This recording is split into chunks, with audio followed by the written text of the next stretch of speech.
देखिए चैप्टर का नाम क्या है, the name of the chapter is standard costing, right. Standard costing का सिनॉप्सिस है मीनिंग, फिर material variance, practical problem, labour variance और फिर उसका प्रैक्टिकल प्रॉब्लम, राइट। नाउ सबसे पहले हम लोग मीनिंग देखते हैं। इसमें अपने को तीन चीज़ का मीनिंग पता होना चाहिए। सबसे पहला स्टैंडर्ड कॉस्ट, राइट। तो स्टैंडर्ड कॉस्ट का मतलब क्या है, the pre determined cost based on a technical estimate for material, labour and overheads for a selected period of time and for a prescribe set of working condition, ठीक है। मतलब मान लीजिए अगर आप एक गारमेंट फैक्ट्री चलाते हो तो काफ़ी साल से चलाने की वजह से आप एक एस्टिमेशन निकाल सकते हैं ना। एक पर्टिकुलर ऑर्डर आया तो उसमें मटेरियल कितना लगेगा, लेबर कितना लगेगा, ओवरहेड्स कितना लगेगा, राइट। तो उसी को क्या बोलते हैं, स्टैंडर्ड कॉस्ट। उसको क्या बोलते हैं, स्टैंडर्ड कॉस्ट का मतलब क्या होता है, एस्टिमेटेड कॉस्ट है वो, ठीक है ना। मतलब एक अंदाजे से निकाला हुआ कॉस्ट है आपके टेक्निकल एक्सपीरियंस के हिसाब से, राइट। और ये स्टैंडर्ड कॉस्ट है ना सिलेक्टेड पीरियड के लिए होता है, राइट। अभी मान लीजिए आज आपने अंदाज़ा लगाया है तो 3 साल के बाद आपका अंदाज़ा सही रहेगा क्या, क्योंकि 3 साल के बाद मार्केट में बहुत सारा फ्लक्चुएशन होते रहता है, राइट। तो सिलेक्टेड पीरियड के लिए रहता है वो, और फिर prescribe set of working condition, right. मतलब आप वर्किंग कंडीशन को भी उसमें कंसिडर करते हो। वर्किंग कंडीशन मतलब मान लीजिए इतने मशीन हो गए और इतना लेबर होगा, तो उसको क्या बोलते हैं, वर्किंग कंडीशन, राइट। तो वो केस पे आपने या वो बेस पे आपने एस्टिमेशन लगाया तो उसको क्या बोलते हैं, स्टैंडर्ड कॉस्ट। उसको क्या बोलते हैं, standard cost. Is it clear. तो स्टैंडर्ड कॉस्ट का मतलब क्या है, एस्टिमेटेड कॉस्ट, कितना मटेरियल लगेगा, कितना लेबर लगेगा, कितना ओवरहेड लगेगा, और वो हमेशा सिलेक्टेड पीरियड के लिए होता है और prescribe set of working condition के लिए होता है, राइट। सिलेक्टेड पीरियड मतलब it can be for a year और 2, राइट। बाद में वो चेंज होगा। और आपका वर्किंग कंडीशन कितना कितना मशीन है, कितना लेबर है, उसके ऊपर वो डिसाइड होता है। Any doubt, standard cost is clear. Standard cost के बाद दूसरा जो टर्म है वो है एक्चुअल कॉस्ट, राइट। अभी एक्चुअल कॉस्ट का मतलब क्या होता है, the actual cost, the cost which is actually incurred during production, right. मतलब यहाँ पे आपने अंदाज़ा लगाया था, फिर बाद में एक्चुअल में जब आपने प्रोडक्शन का वर्क स्टार्ट किया, राइट, और वो वर्क कंप्लीट होने पे जो खर्चा हुआ ना, उसको क्या बोलते हैं, एक्चुअल कॉस्ट। उसको क्या बोलते हैं, actual cost. Is that clear. फिर तीसरा टर्म क्या है, वेरिएंस। तीसरा टर्म क्या है, वेरिएंस, राइट। अभी आप मुझे ये बताइए, जो आपने अंदाज़ा लगाया था और जो एक्चुअल में खर्च हुआ, वो दोनों सेम होगा क्या, हमेशा फ़र्क होगा ना उसमें, right.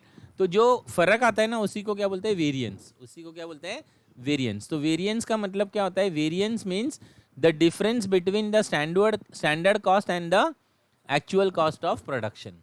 Is that clear, any doubt. तीनों टर्म क्लियर है। स्टैंडर्ड कॉस्ट का मतलब क्या है, बोलिए।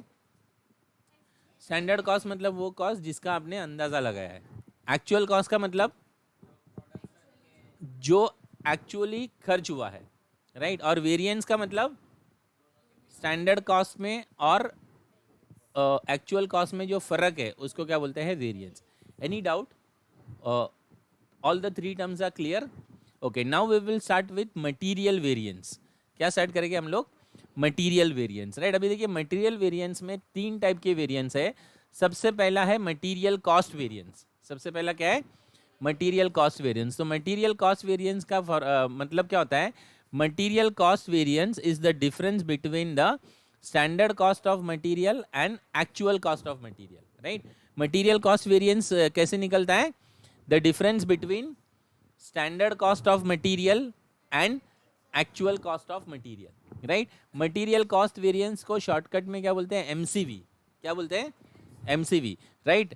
मटीरियल कॉस्ट वेरिएंस का मतलब क्या है, स्टैंडर्ड कॉस्ट ऑफ मटीरियल और एक्चुअल कॉस्ट ऑफ मटीरियल में जो डिफरेंस है उसको क्या बोलते हैं, मटीरियल कॉस्ट वेरिएंस। क्या बोलते हैं, material cost variance. Is that clear. अभी देखिए ये फॉर्मूला याद रखना एकदम इजी है। आप मुझे बताइए, आपका एस्टिमेशन पहले होगा कि एक्चुअल खर्चा पहले होगा। तो इसीलिए हमेशा देखिए यहाँ पे क्या है, स्टैंडर्ड कॉस्ट ऑफ मटेरियल पहले आएगा और एक्चुअल कॉस्ट ऑफ मटेरियल बाद में आएगा। Is that clear. अभी स्टैंडर्ड कॉस्ट ऑफ मटेरियल कैसे निकालने का, तो यहाँ पे मुझे स्टैंडर्ड कॉस्ट लेना है ना। तो मटेरियल में क्या रहता है, क्वांटिटी भी रहता है और रेट भी रहता है। क्वांटिटी भी रहता है और रेट भी रहता है। और मैं कौन सा कॉस्ट निकाल रहा हूँ, स्टैंडर्ड कॉस्ट। कौन सा कॉस्ट निकाल रहा हूँ, तो दोनों भी स्टैंडर्ड लेना है, right. Standard quantity multiply by standard rate. Standard quantity multiply by standard rate, क्या आंसर मिलेगा मुझे? Standard cost. क्या आंसर मिलेगा? Standard cost. Is that clear? फिर यहाँ पे क्या निकालना है अपने को? Actual cost. क्या निकालना है? Actual cost. तो दोनों भी एक्चुअल लेने का, क्या लेने का? Actual quantity multiply by actual rate, actual quantity multiply by actual rate. Clear है students? Any doubt? Material cost का फॉर्मूला बोलिए क्या है? Standard cost of material minus actual cost of material. अभी अपने को स्टैंडर्ड कॉस्ट ऑफ मटेरियल निकालना है, तो दोनों भी क्या लेने का? स्टैंडर्ड। बोलिए क्या आएगा? Standard quantity into standard rate. ठीक है। फिर एक्चुअल कॉस्ट ऑफ मटेरियल, दोनों भी एक्चुअल लेने का, actual quantity into actual rate. Any doubt? ये खाली यहाँ पे ये एब्रीवेशन का मीनिंग बताया है। एमसीवी का मतलब होता है मटेरियल कॉस्ट वेरिएंस, एसक्यू का मतलब होता है स्टैंडर्ड क्वांटिटी, एसआर का मतलब होता है स्टैंडर्ड रेट, और AQ का मतलब होता है एक्चुअल क्वांटिटी, और AR का मतलब होता है actual rate. Is that clear? चलिए इसको हम लोग एक एग्जांपल से समझते हैं। अभी मान लीजिए आपका गारमेंट फैक्ट्री है और आपको 1000 शर्ट्स का ऑर्डर आया है। कितने शर्ट्स का ऑर्डर आया है? 1000 शर्ट्स का ऑर्डर आया है, राइट। अभी आपका एक दोस्त है, वो आपका प्रोडक्शन मैनेजर है। आपका एक दोस्त कौन है? आपका प्रोडक्शन मैनेजर, राइट। आपने अपने दोस्त को फ़ोन लगाया, प्रोडक्ट जो आपके फैक्ट्री में एज ए प्रोडक्शन मैनेजर काम करता है, राइट। और आपने पूछा कि 1000 शर्ट बनाना है, कितना कपड़ा लगेगा, राइट। तो उसने बताया 2500 मीटर्स कपड़ा लगेगा। कितना कपड़ा लगेगा? 2500 मीटर कपड़ा लगेगा। Is that clear? चलिए फिर आपका एक दूसरा दोस्त है जो आपके पास एज अ परचेस मैनेजर काम करता है। क्या काम करता है? Purchase manager. आपने उसको फ़ोन लगाया, राइट, और आपने उसको पूछा कि कपड़ा क्या रेट से मिलेगा, राइट। तो उसने क्या बोला? 100 रुपया मीटर। उसने क्या बोला? 100 रुपया मीटर। क्लियर है ना?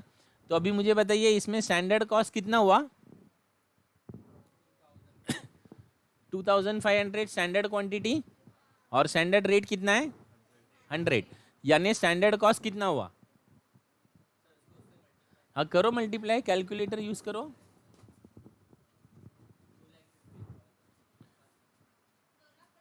2,50,000। क्लियर है ना? स्टैंडर्ड कॉस्ट कितना हुआ? 2,50,000। मतलब आपने क्या अंदाजा लगाया कि 1000 शर्ट बनाने के लिए कितना खर्च होगा? 2.5 लाख रुपया खर्च होगा। कितना खर्च होगा? 2.5 लाख। अभी आपने क्या किया मालूम है? हम लोग मान के चलते हैं कि लेबर और ओवरहेड्स नील है, राइट। एक्चुअली लेबर और ओवरहेड्स का भी पैसा लगता है प्रैक्टिकली, लेकिन अभी हम लोग मटेरियल वेरिएंस सीख रहे हैं ना, तो हम लोग ये मान के चलते हैं labour cost is nil and overhead cost is also nil, right. तो अभी आपने अंदाजा लगाया कि कितना कॉस्ट लगेगा? 2.5 लाख रुपया। कितना लगेगा? 2.5 लाख रुपया। आपने ऐसा सोचा चलो मैं 100% प्रॉफिट रखता हूँ, राइट। 100% प्रॉफिट मतलब आपने कितना प्रॉफिट पकड़ा? 2.5 लाख रुपया प्रॉफिट पकड़ा, और सामने वाले को बोल दिया कि मैं आपको ये 1000 शर्ट कितने में दूंगा? 5 लाख रुपए में। कितने में दूंगा? 5 लाख रुपए में। ठीक है ना? कॉस्टिंग का ये है कि आप चीज़ बनने से पहले आपको पता रहना चाहिए कि वो कितने में बेचना है, और उसी के लिए ये पूरा सब्जेक्ट बना है। You are getting my point? तो आपने अभी आपको आपके प्रोडक्शन मैनेजर ने क्या बोला? कितना मीटर कपड़ा लगेगा? 2,500 मीटर कपड़ा लगेगा, राइट। और आपके परचेस मैनेजर ने क्या रेट बताया? 100 रुपये मीटर में कपड़ा मिल जाएगा। आपने स्टैंडर्ड कॉस्ट आपको क्या मिला? 2,50,000 मिला। आपने सोचा 100% प्रॉफिट लगाते हैं, 2.5 लाख प्रॉफिट लगा के सेलिंग प्राइस उसको कितना बता दिया? 5 लाख रुपए में मैं शर्ट दूंगा। क्लियर है स्टूडेंट्स? चलिए अभी एक्चुअल में हमने 1000 शर्ट बनाया। एक्चुअल में हमने 1000 शर्ट बनाया। तो एक्चुअल में जब 1000 शर्ट बनाया तो कितना कपड़ा लगा? 3,000 मीटर कपड़ा लगा। कितना कपड़ा लगा? 3,000 मीटर कपड़ा लगा। क्लियर है ना? और मार्केट में जब खरीदने गए तो कितने का मिला? 150 रुपया मीटर मिला। कितने का मीटर मिला? अब मुझे बताइए आपका एक्चुअल कॉस्ट कितना हुआ? 4.5 लाख। कितना हुआ? एक्चुअल कॉस्ट कितना हुआ? 4.5 लाख, राइट। अब उसको तो रेट आप ऑलरेडी बता चुके ना, कितने में बेचने वाले? 5 लाख में बेचने वाले ना। उसको थोड़ी फोन करके तुम चेंज कर सकते हैं। अभी रेट हो गया ना, तुम्हारा डील साइन हो गया, राइट। कितने का प्रॉफिट हुआ? कितने का सोचा था? अरे कितने का सोचा था, लेकिन एक्चुअल में हुआ कितने का? क्लियर है ना? तो आपका मटेरियल कॉस्ट में वेरिएंस आया। मटेरियल कॉस्ट में वेरिएंस आया ना। कितने का वेरिएंस आया? मटेरियल कॉस्ट का फॉर्मूला बोलिए। Standard cost minus actual cost. Standard cost कितना हुआ, कैसे निकला, क्लियर है ना?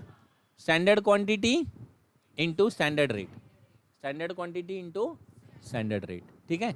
फिर एक्चुअल कॉस्ट निकालिए, कितना हुआ, 4,50,000। कैसे निकाला, actual quantity into actual rate, कितना आया, 4,50,000, ठीक है ना।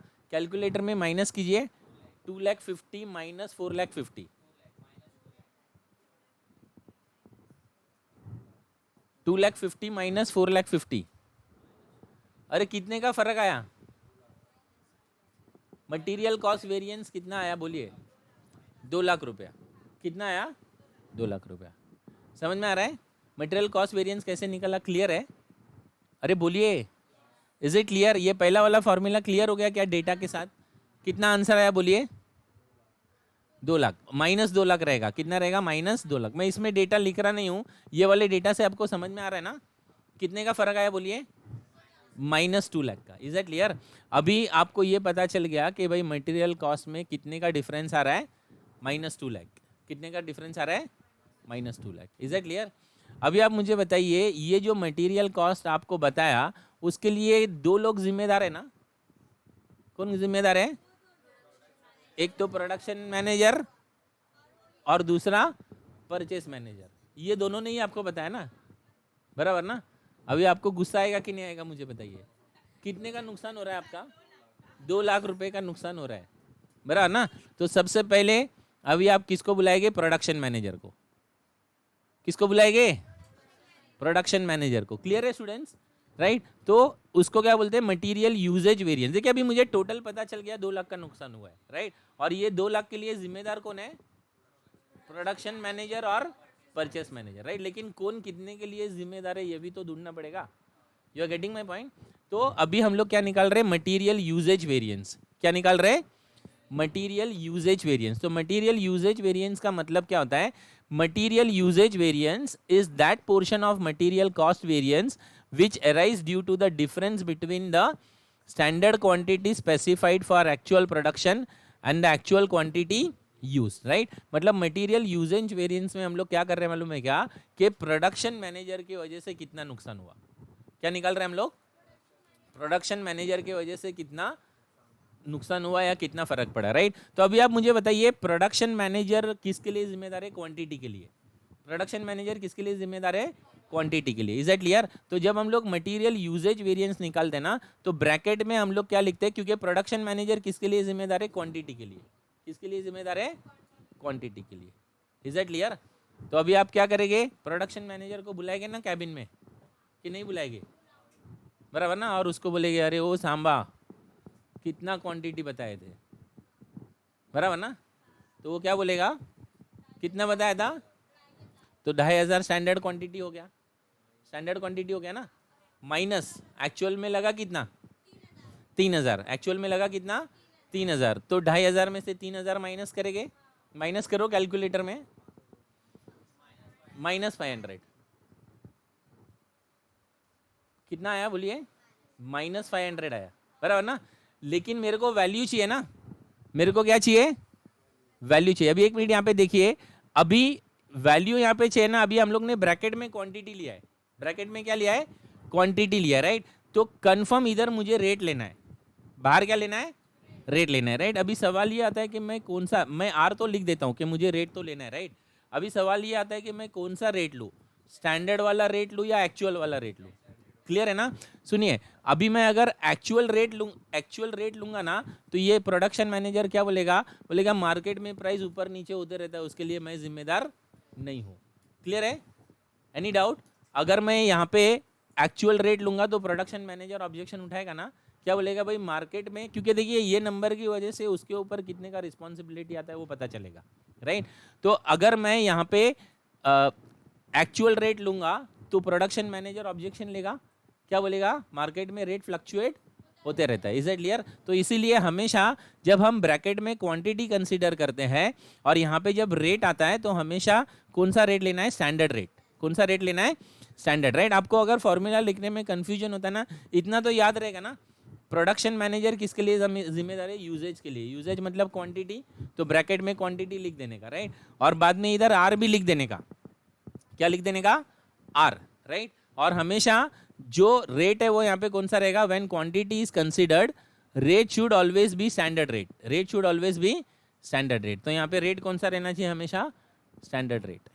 ठीक है ना? लॉजिक मैंने उसका बताया, क्योंकि मार्केट में प्राइस फ्लक्चुएशन होते रहते हैं, तो उसके लिए प्रोडक्शन मैनेजर जिम्मेदार है क्या? नहीं ना। इसके लिए हम लोग यहाँ पे रेट कौन सा लेंगे? स्टैंडर्ड। Is it clear? और यहाँ पे एक खाली मेमोरी ट्रिक के लिए मैंने ये शाहरुख खान का फोटो यूज़ किया है, क्योंकि अगर जब रेट की बात आएगी ना, तो इसका मतलब सुपरस्टार है ना, तो इसको साइन करने का रेट ज़्यादा है SRK का, राइट। तो इसलिए मैंने यहाँ पे क्या किया, रेट आया तो आपको वो क्या आना चाहिए याद? SRK। क्या आना चाहिए? SRK। तो यहाँ पे आर आया तो इमीडिएटली क्या लिख देने का? S लिख देने का। क्लियर है? But it is just a memory trick, right. Logic क्या है उसका? क्योंकि मार्केट में रेट फ्लक्चुएट होता रहता है, इसीलिए एक्चुअल रेट कंसीडर करना फिजिबल नहीं है। कौन सा रेट कंसीडर करने का? स्टैंडर्ड रेट कंसीडर करने का। ठीक है ना? अब अभी आप मुझे बताइए स्टैंडर्ड रेट कितना है? स्टैंडर्ड रेट 100 है ना, तो 100 से मल्टीप्लाई कीजिए -50। कहीं लिख के रखिए, वो कहीं तो लिख के रखिए जो नंबर आ रहा है ना।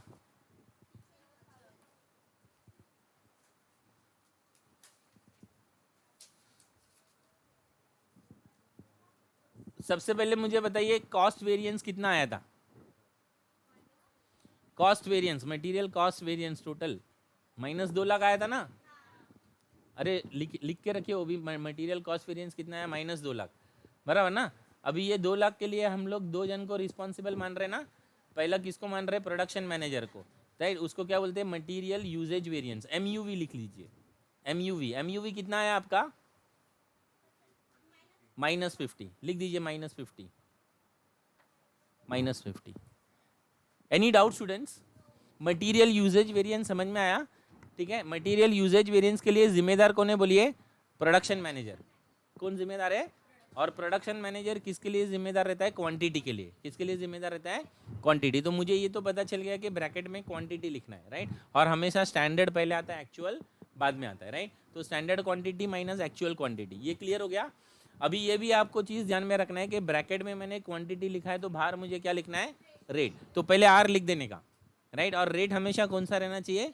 स्टैंडर्ड। वो SRK को याद रखने का, ठीक है। It is the memory trick for remembering. Shall I proceed further? Material usage variance हो गया, ठीक है। चलिए आगे बढ़ेंगे अभी। The second person responsible is the purchase manager, ठीक है ना। तो दूसरा जो वेरिएंस है ना, उसको क्या बोलते हैं? Material price variance. क्या बोलते हैं?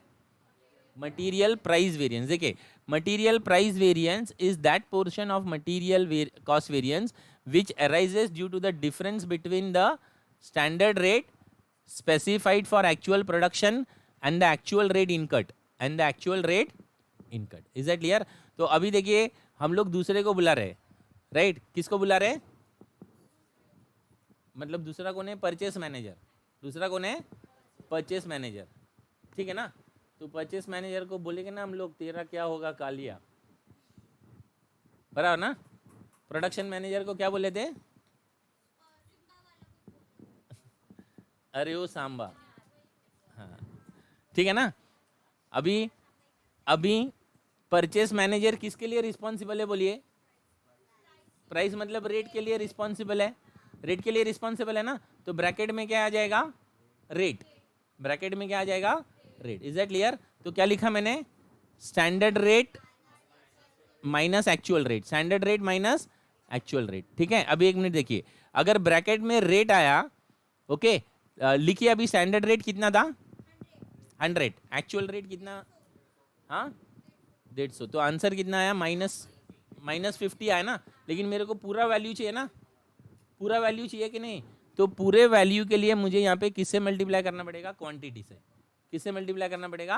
क्वांटिटी से। Is it clear? और क्वांटिटी हमेशा एक्चुअल रहना चाहिए। क्वांटिटी हमेशा क्या होना चाहिए? एक्चुअल। Is it clear? क्यों मालूम है? क्योंकि एक्चुअल जितना क्वांटिटी हुआ है ना, उसी के ऊपर हम लोग कैलकुलेशन कर सकते हैं। फॉर एग्जांपल मैंने है ना किसी को, मान लीजिए बबलू को मैंने 3 एप्पल लेने भेजा, ठीक है। एक एप्पल 10 रुपये का आता है, एक एप्पल कितने का आता है? 10 रुपये का। तो 3 एप्पल आया 30 रुपये का, कितने का आएगा? 30 रुपये का, ठीक है ना। लेकिन अभी बबलू जब खरीदने गया ना, तो मार्केट में उसने क्या देखा कि एक एप्पल 12 रुपये का हो गया है। एक एप्पल कितने का हो गया? 12 रुपये का। तो वो 24 रुपये का 2 लेके आया। 24 रुपये का कितना एप्पल लेके आया? 2 लेके आया, राइट। अभी आप मुझे बताइए, मैं बबलू को क्या बोलूँगा? 3 इंटू 2, तेरे वजह से 6 रुपये का नुकसान हुआ ऐसा बोलूँगा, कि तेरे वजह से 4 रुपये का नुकसान हुआ ऐसा बोलूँगा? हाँ, 6 रुपया क्यों नहीं? क्योंकि उसने एक्चुअल में कितना खरीदा? 2। समझ में है ना। तो इसके लिए जब भी हम क्वांटिटी की बात करते हैं, राइट, तो कौन सी क्वांटिटी लेने की? एक्चुअल। कौन सी क्वांटिटी लेने की? Actual, right. अभी इसको भी मेमोरी ट्रिक याद रखने के लिए मैंने फोटो लिया। यहाँ पे क्यू आया ना, तो क्यू मतलब अपने माइंड में बोलने का आखिर क्यू। क्या बोलने का? अरे ये बोल रहा है ना ऐसा, क्या बोल रहा है? आखिर क्यू, ठीक है ना। आर आया तो एस आर के, और क्यू आया तो आखिर क्यू, ठीक है ना। This is just a memory technique for remembering, right. और लॉजिकली देखिए, सोचने को तो मैं कुछ भी सोच सकता हूँ, लेकिन एक्चुअल जो क्वांटिटी बना है उसी पे हम लोग कैलकुलेशन कर सकते हैं ना। You are getting my point. इसके लिए अगर बाहर क्यू आया तो आखिर क्यू, ठीक है। और अगर बाहर आर आया तो एस आर के, ठीक है। अच्छा, ब्रैकेट में क्या लेना है? क्लियर है। प्रोडक्शन मैनेजर किसके लिए जिम्मेदार है? क्वांटिटी के लिए। तो ब्रैकेट में क्या आएगा? ब्रैकेट में क्वांटिटी आया तो बाहर क्या आएगा? आर। पहले आर लिखने का, ठीक है ना। अभी जैसे ही आर आया तो एस आर के। क्लियर है। चलिए, अभी आप मुझे बताइए, परचेस मैनेजर किसके लिए जिम्मेदार है? रेट के लिए। तो ब्रैकेट में क्या आएगा? Standard rate minus actual rate. Bracket में आया ना, तो बाहर क्या आया? क्यू। क्यू आया ना, क्यू आया मतलब आखिर क्यू, बराबर ना। मैंने बताया ना, आधे घंटे के बाद आप लोग बोलेंगे कि सबसे इजी है करके। चलिए, अभी आप उसमें नंबर लगाइए। आखिर क्यू में कितना क्वांटिटी, कितना एक्चुअल? हाँ, करिए, इसका कैलकुलेशन कीजिए। -1,50,000, -1,50,000। Any doubt students? हाँ, ये मैंने आपको क्या बता दिया? Material price variance. क्या बता दिया? Material price variance, right. Last में ना वेरिफिकेशन करने का, लास्ट में क्या करने का? वेरिफिकेशन करने का कि ये दोनों जो नंबर आए हैं मेरे मटेरियल कॉस्ट वेरिएंस से मैच हो रहे क्या, राइट। तो वेरिफिकेशन कैसे करते? देखिए, वेरिफिकेशन में क्या करना है? एमसीवी लिखिए, उसका वेरिफिकेशन लिखिए। एमसीवी मतलब कॉस्ट वेरिएंस ना।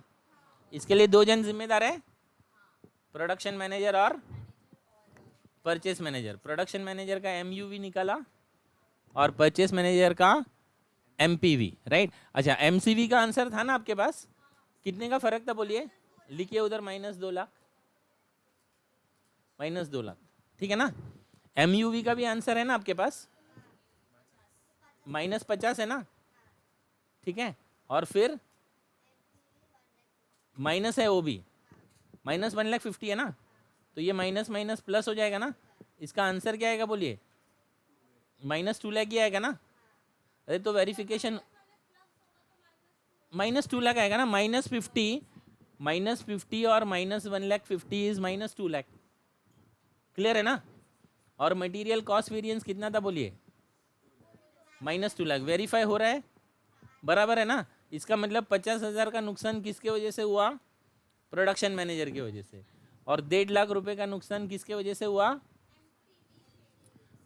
परचेस मैनेजर की वजह से, ठीक है ना। अभी वो बाद में it is totally a different concept, that is analysis.